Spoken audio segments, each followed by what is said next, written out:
अच्छा सवाल आपने पूछा है ये कि ब्लड प्रेशर की दवाई कितना अरसा लेनी है। ये बहुत ही लोगों को जो ब्लड प्रेशर की इवन दवाई ले रहे हैं उनको भी पता नहीं है कि ब्लड प्रेशर की हमने दवाई लेना कितना अरसा है। जब भी हम ब्लड प्रेशर की दवाई स्टार्ट करते हैं तो ब्लड प्रेशर की दवाई पूरी उम्र के लिए स्टार्ट की जाती है कि हमने पूरी उम्र दवाई लेनी है, क्योंकि ये एक ऐसी बीमारी है कि जो आपके साथ पूरी उम्र रहती है। जैसे कि शुगर है, वो भी आपके साथ पूरी उम्र रहती है। तो ये एक कॉन्सेप्ट क्लियर कर लें कि हम ब्लड प्रेशर की दवाई हमने पूरी उम्र लेनी। तो इसीलिए जो है बहुत सारे मरीज क्या करते हैं कि जैसे ही ब्लड प्रेशर की दवाई स्टार्ट की, ब्लड प्रेशर नॉर्मल रेंज में आ गया तो उसके बाद से वो गोली को बंद कर देते हैं कि अब तो हमारा ब्लड प्रेशर ठीक हो गया है, तो अब हम दवाई नहीं खाते। अब अगर ये भी हो सकता है कि दवाई लेंगे तो और ज़्यादा लो ना हो जाए। तो ये मैं थोड़ा सा क्लियर करना चाह रहा हूँ कि ब्लड प्रेशर की दवाई जैसे हमने कंटिन्यू करनी होती है।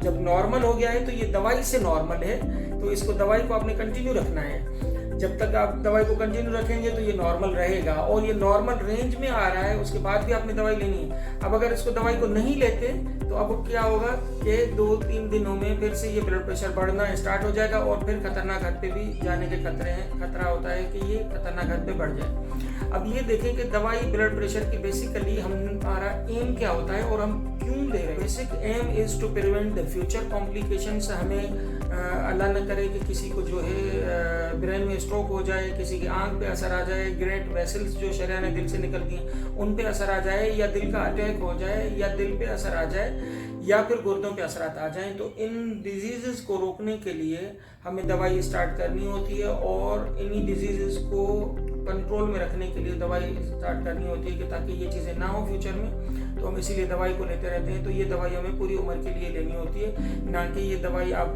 कुछ दिनों के लिए या हफ्तों के लिए इस्तेमाल करके इसको छोड़ दें।